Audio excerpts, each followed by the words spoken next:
Welcome into a brand new episode of the Bobcast, and we will kick things off this week with men's basketball and head coach Sean Brown. Coach, a 1-1 week for your team. Last Wednesday, a big win at home, 77-71 over West Virginia State, and then last night a rare Monday game due to rescheduling, having to play Glenville State, a loss to the Pioneers last night inside Bobcat Arena. Let's start with the West Virginia State game, however. Guys looked really fluid offensively, had a great start to that game as well. 10 made threes in the game, 16 assists on 30 made field goals. What were your overall takeaways from the win over the Yellow Jackets?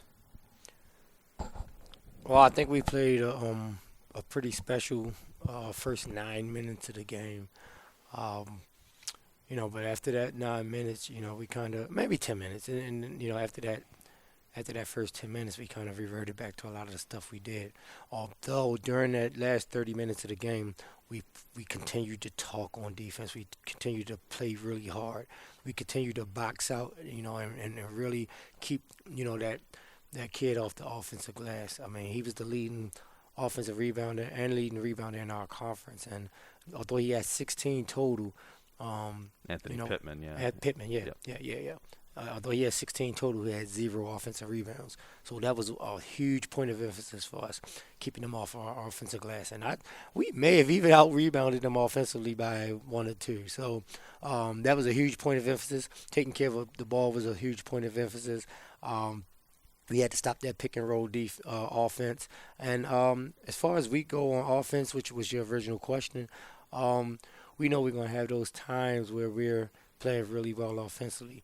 We've been really talking about and preaching making the correct play, making the right basketball play, coming to 2-foot jump stops and finding the open guy once you draw 2 or 3 guys, because we have talented guards that can get into the lane.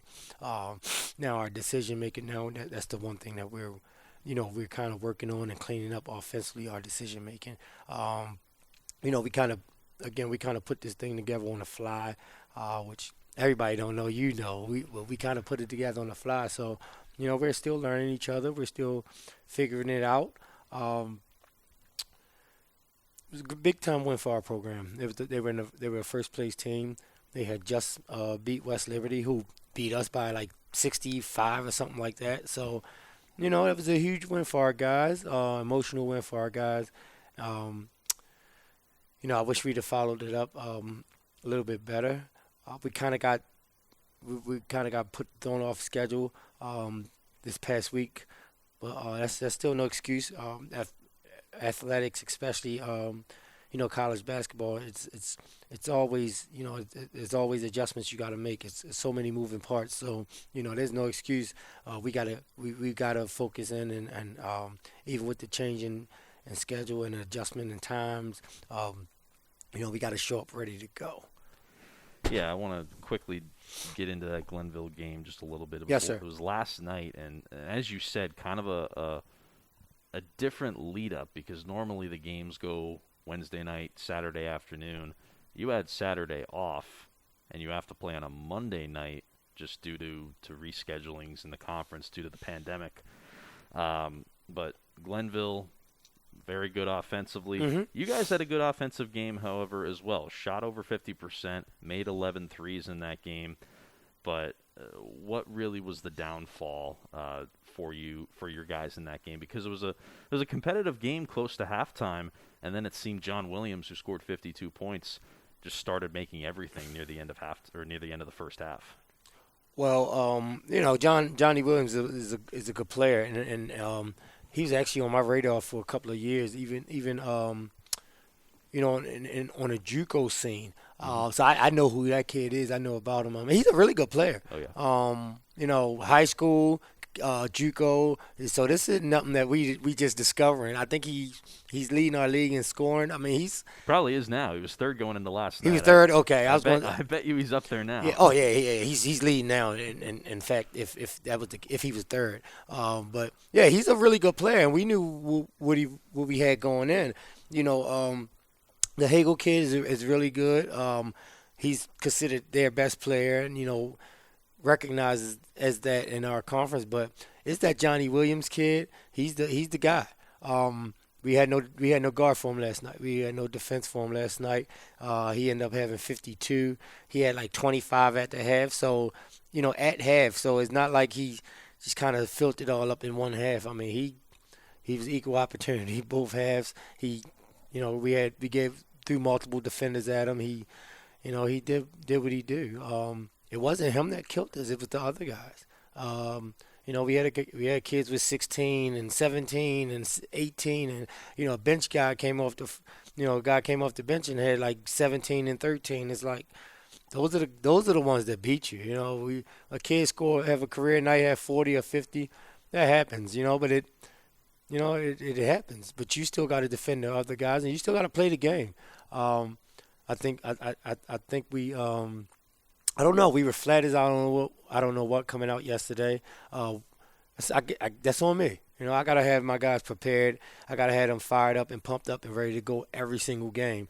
Just like we were in West Virginia State. We didn't quite have the same energy.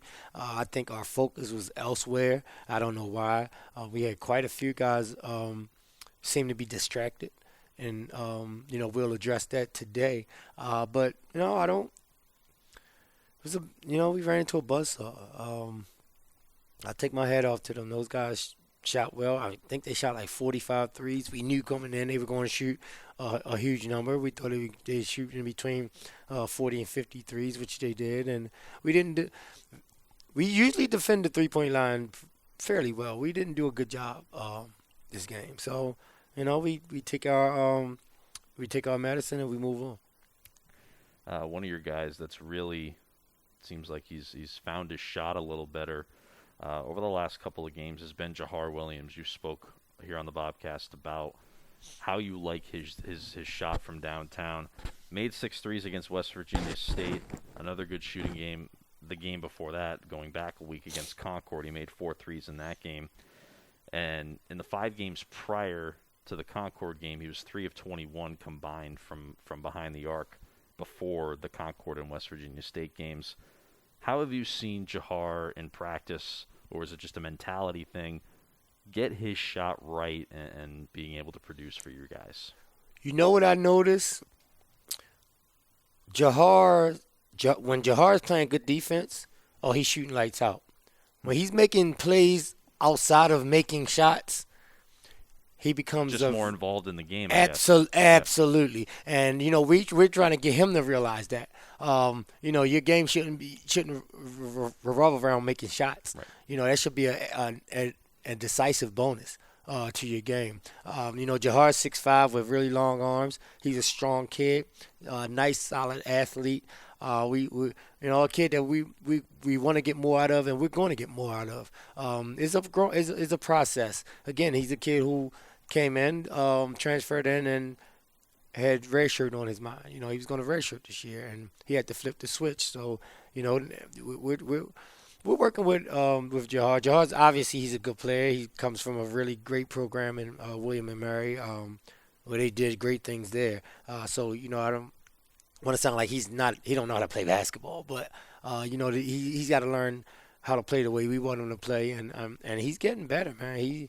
He's getting better. He's improving. He's getting more confidence. But we need a little more out of him on the defensive end. I think you've seen that he can do it against West Virginia State. I mean, those guys, they're as physical as you're going to get. And, Jahar was right there with them, battling, banging, getting steals, getting rebounds, blocking shots. And then, obviously his confidence grew. His teammates got confidence.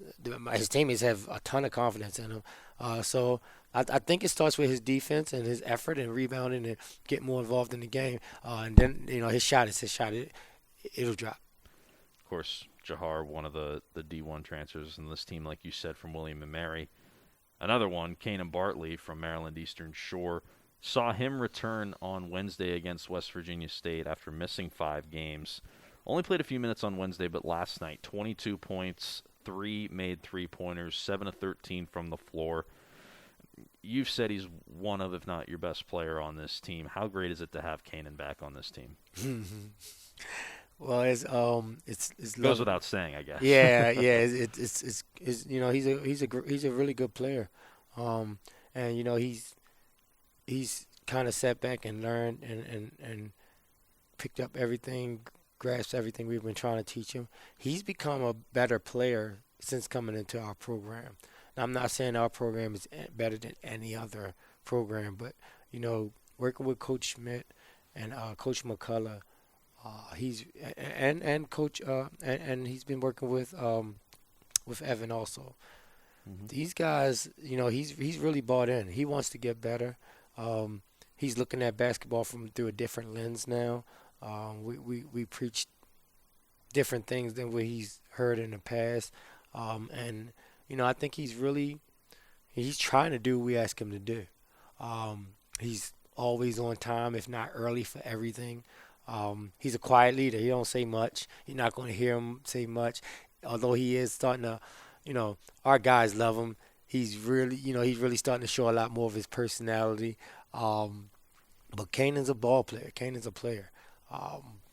He's a 2-year starter at the Division I he was at. They didn't have a lot of success, but he was still a 2-year starter. He's been a starter every way he's been. Dynamic player.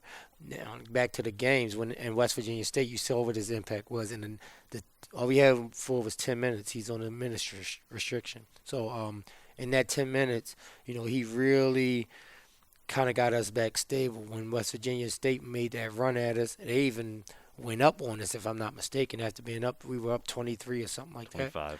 25. Yep. So Kanan, CB came back in. He made a couple of plays to kind of hush the crowd, kind of settle us back down. We took him out. He got upset and was like, dude, we need you for the final stretch. And turns out we did need him for that final stretch, And so he played right about 10 minutes, and he made some huge plays in that 10 minutes. This week, this last game, we bumped him up, or the training staff, along with Dr. Toole, bumped him up to 20 minutes.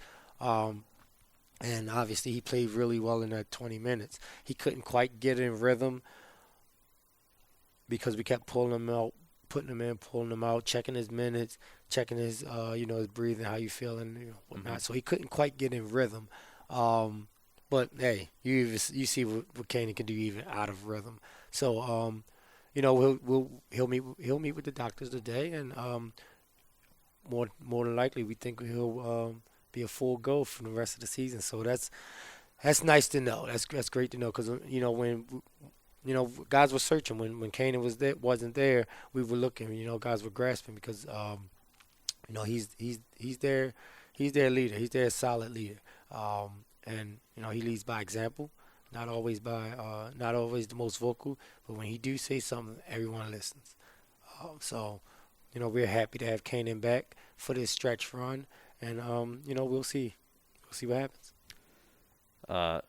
Shooting the three for you guys has been considerably better the last couple of games. Mentioned earlier, you made 10 against West Virginia State, 11 made threes last night against Glenville State, and I remember first game of the year, 14 against Davis and Elkins, which was one off of tying the program record for made threes in that game against D&E. But it seems like the threes are starting to fall a little more for you guys. Is that going to be a plan of attack moving forward to focus on that outside shot? It will not be, and I'm gonna tell you why. They're starting to drop more, because we're focusing on getting the ball into the paint, getting kick-out three-pointers, getting better looks, getting open looks, getting the right people to shoot them. In our estimation, that's why the shots are going in at a higher percentage over the last few weeks. But no, we're not looking to shoot more threes. We are looking to turn it up a little bit more offensively, play a little bit faster than we have been playing. And we're definitely going to crank it up on defense over these next couple of weeks. So you guys could definitely look out for that. But, with CB being back in the lineup, Jalen Johnson's starting to hit his stride. We're going to – Desmond Renee, he's playing really well right now. Good game last night. Yeah, he did. He did. So, we're going to we're gonna try to feed off some of that energy. Bo's gonna get earn get some minutes back. I think he's earned that at practice and last night in his play. But we're gonna turn it up defensively a little bit more and see see what we can do. See if we can make some teams uncomfortable. One guy you just mentioned was Jalen Johnson. He was huge for you guys at the end of the game against West Virginia State. 8 of his 12 points in that game came in the final 4 minutes. Also had 6 rebounds and 6 assists in that game. 7 more assists last night against Glenville State. What are you seeing from Jalen lately and how he's been playing? Well, I feel like we've done a better job of coaching Jalen and telling what we want.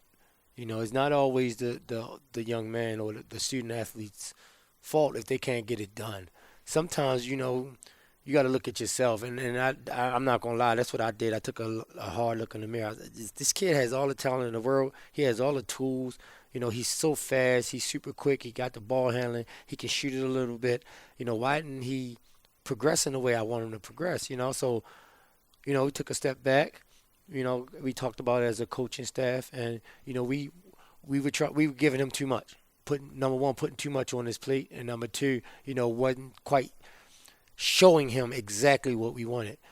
So now, we're in his ear often. Obviously you see Mr. Albury been starting the last, I guess, maybe 4 or 5 games, but we wanted to kind of be smart about bringing Johnson along. Because again, I feel like we threw too much at him too fast, and our expectations of him was a little too high, without him, ever being able to go out and build some confidence or earn that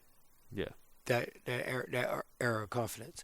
But he's improving. Obviously, he's starting to, that confidence is growing. He's going to get the start on Wednesday. So we'll see. We'll see if he's ready for it again. And Mr. Albury, he's been playing real well for us. He's been holding it down. Jalen was also another kid who was going to come in and be a redshirt freshman, so he had to flip the switch too. So Jalen's he's playing well.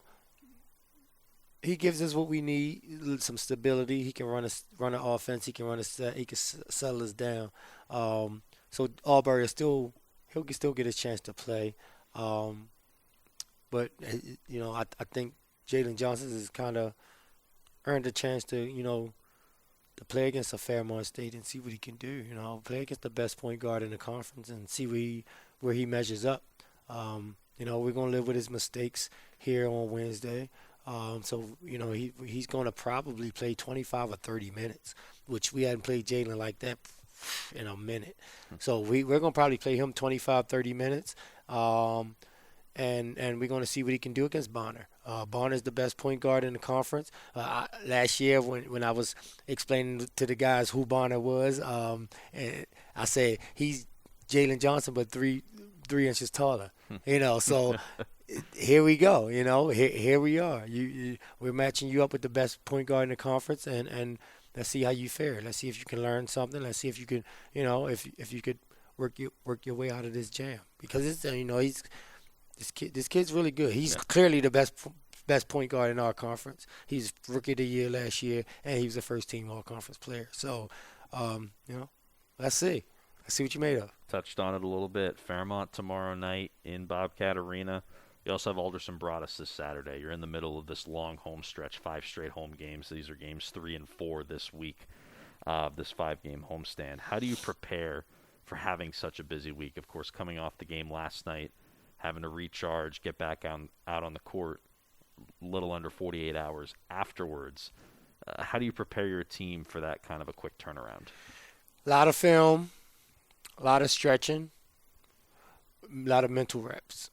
Okay, at this point of the year, we practice obviously, but we rarely ever go, use the 2-hour window. We want to keep our guys fresh. We want to keep our guys mentally strong, keep them focused.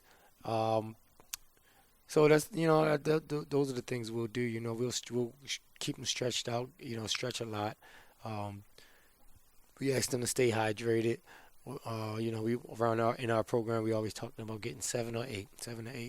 We want to get 7 to 8 hours of sleep, uninterrupted sleep. Just the norm. It's what you would do to your, ask your child to do or your student athletes to do if they were sick. Really basically take it easy. That's all we're going to do. Take it easy. A lot of film, a lot of mental reps, a lot of shooting. And we'll be ready for Wednesday. But it's not. But at this point of the year, everybody knows what everybody's doing. There's no secret in what you're doing. You are who you are.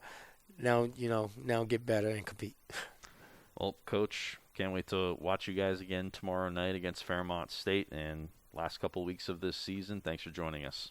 Well, thank you, man. Before we leave, I want to say our guys, as well as the fans around Bobcat Nation, they really enjoy you guys' you guys color commentating. It's awesome. It's awesome to see. It's awesome to hear that feedback from you guys. You guys do a great job, man. And I want to thank you and tell you I appreciate you guys. I appreciate that, Coach. Thanks a lot. No doubt. Next up here on the Bobcast, we welcome in volleyball for the first time this season. And for the first time on the Bobcast, head coach Kylie Hine with us. Coach, first game of the year is in the books for your team. A loss to Fairmont on the road.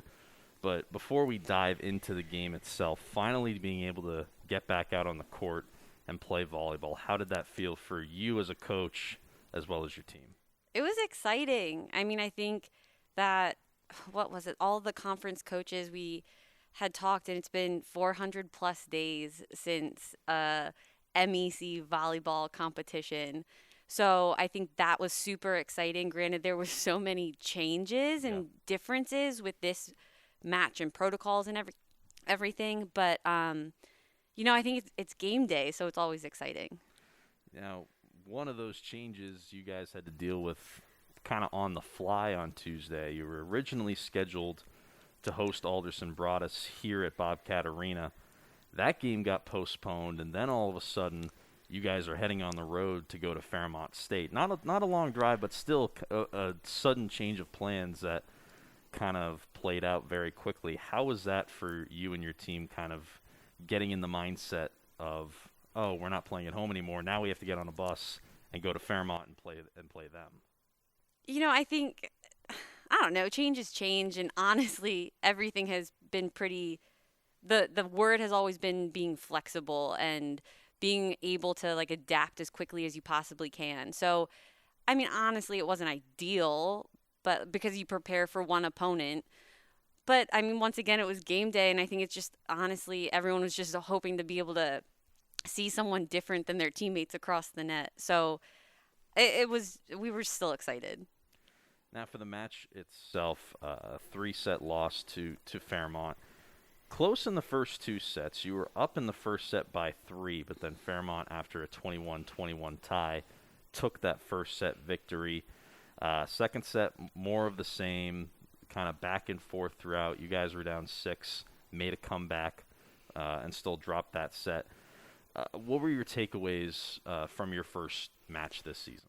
I think that after the match with the girls, talking with them post-game, saying, there were a lot of positives. We were in that first set. And from what I understand, Frostburg and Fairmont kind of have this rivalry. I believe last season it was their first conference match at home, and Frostburg beat Fairmont, and that was a big win. So, just that first set, being able to battle, and then in second set, being down and being able to come out of a hole, that's always something to have feel accomplishment with. And then the fifth set, I think that the experience that Fairmont has with so many returning players really shined on their court. So it made holes into our game and everything, but in the long run, that just helps us better prepare for the next match. You talk about the experience that Fairmont State has. It's really the flip side for you guys. You have a lot of new faces that really showed out in this game. And before you got here, saw that last year with players like Edwina Linez. I don't want to get talk about her in a moment, but Beverly Braun, Lakin Michael, Sydney Hammond, your top 3 in kills, all first years. What does it mean, or how important is it for first years or just new faces on this team to come out in their first match and have that immediate impact?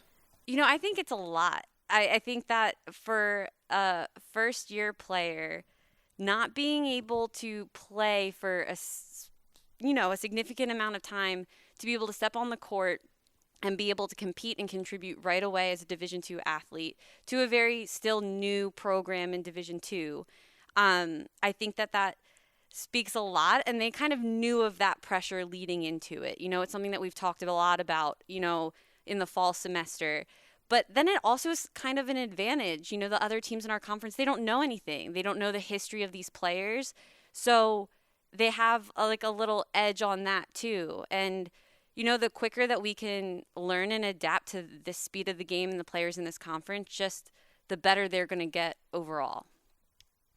And I mentioned Edwina before and the impact she's had, and I know you can relate to her level of play, of course, you being the all-time leader in assists here at Frostburg. That's what Edwina Linez really specializes in. Had a great first year, 22 assists for her on Tuesday, really just picking up where she left off last year. She had 11 games last year where she had at least 20 assists.